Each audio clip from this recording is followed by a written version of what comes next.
Hello दोस्तों, आप सभी का स्वागत है आपके अपने यूट्यूब चैनल एनोमन एजुकेटर पर। आज हम प्रतिशत परसेंटेज के बारे में इस वीडियो में बात करेंगे, जो कि आपकी परीक्षा में सबसे ज़्यादा पूछा जाने वाला सेक्शन होता है। प्रतिशत का मतलब होता है कि हर चीज़ को हम 100 के आधार पर मापेंगे। प्रतिशत का ही दूसरा रूप होता है रेशियो। अगर हम किसी भी चीज़ को ये देखना हो कि वो 100 का कौन सा भाग है, बस इसी चीज़ को प्रतिशत में दर्शाया जाता है।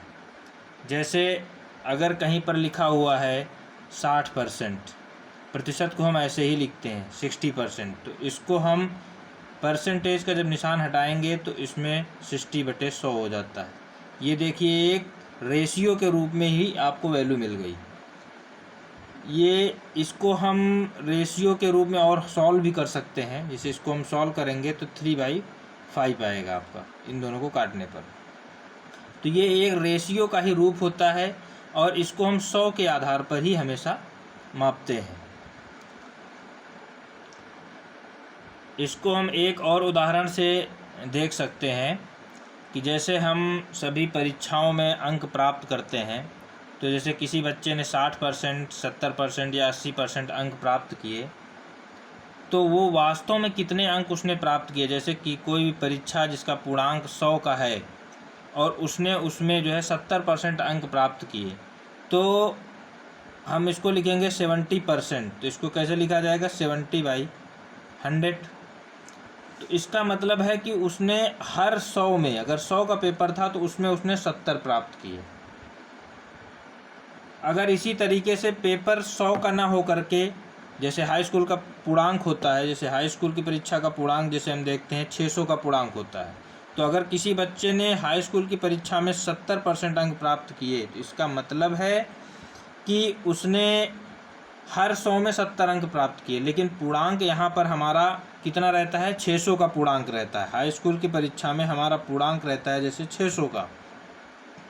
तो हम अगर उसने 70% अंक प्राप्त किए तो इसका मतलब है कि हर 100 में उसने 70 प्राप्त किए। अगर वही पूर्णांक 200 का होगा तो उसी रेशियो में ये चीज़ बढ़ती चली जाएगी। अगर हमने 2 का मल्टीप्लाई किया तो इधर भी 2 का मल्टीप्लाई करना पड़ेगा। यानी अगर 200 का पूर्णांक था तो उसने वास्तव में 140 अंक प्राप्त किए। ये हो गए अंक, लेकिन परसेंटेज उसका कितना रहा? अभी भी उसका परसेंटेज 70 रहा। इसी तरीके से अगर हम हाई स्कूल की परीक्षा का देखें तो इसको हम दो तरीके से निकाल सकते हैं। एक तो हम इसी श्रृंखला को आगे बढ़ाते चले जाएं, जैसे 100 में 70, 200 में 140 हो गया। इसी तरीके से अगर हम 600 में निकालेंगे तो 70 इंटू कितना हो जाएगा? 6, क्योंकि यहाँ पर 6 का मल्टीप्लाई किया गया, तो यहाँ पर भी हम 6 का ही मल्टीप्लाई करेंगे, यानी 420। 420 उस बच्चे ने अंक प्राप्त किए। इतने लंबे प्रोसेस तक हम ना जाएं, इसलिए हम लोगों ने एक तरीका इसके लिए निकाला कि जैसे किसी भी परीक्षा का पूर्णांक जितना भी होगा, जैसे उसने 70 में 70% अंक प्राप्त किए, यानी 70 में 100 में उसने 70 प्राप्त किए, तो वो 600 में कितने अंक प्राप्त करेगा? हम इसको इस तरीके से लिख सकते हैं, 100 में उसने 70 प्राप्त किए तो 600 में कितने प्राप्त किए? तो 600 में उसने, अगर इसको हम सॉल्व करेंगे तो 420 अंक उसने प्राप्त कर लिए परीक्षा में। तो ये है बेसिक प्रतिशत का, एक बेसिक प्रतिशतता के चैप्टर का ये बेसिक कॉन्सेप्ट है, जिसके आधार पर हम आगे क्वेश्चंस को हल करेंगे।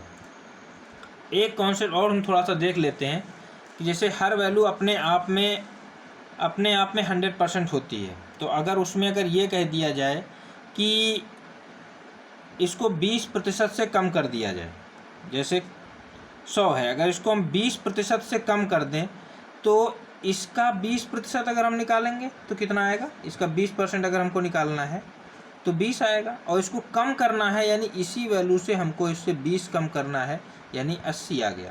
तो इसको हम आगे जो जब चैप्टर्स को आगे हम लगाएंगे तो वहाँ पर हम इस चीज़ को बार बार इतना लंबा प्रोसेस हमें ना करना पड़े, तो उसमें हम ये देख सकते हैं कि अगर कोई वैल्यू अपने आप में 100 है और वो 20% कम की जा रही है, तो हम एज इट इज़ उसको 20% कम करके उस वैल्यू को 80 ले सकते हैं। अगर वो 100 थी तो 100 का 20% 20 होता है, उसको हम डायरेक्ट घटा करके तो 80 निकाल सकते हैं। अगर वही चीज़ 20% अधिक है तो 100 में प्लस 20 कर लिया हमने, तो ये हो गया 120।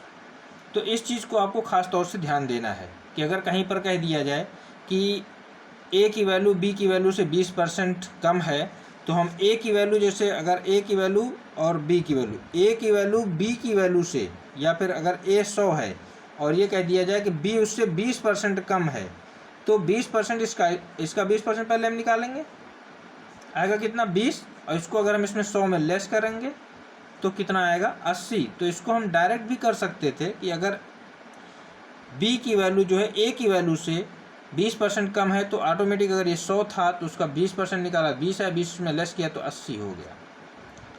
ठीक है, तो इस कॉन्सेप्ट को थोड़ा सा समझना ज़रूरी था, इसलिए हमने इसको यहाँ पर बात किया। अब आगे हम अपने वीडियो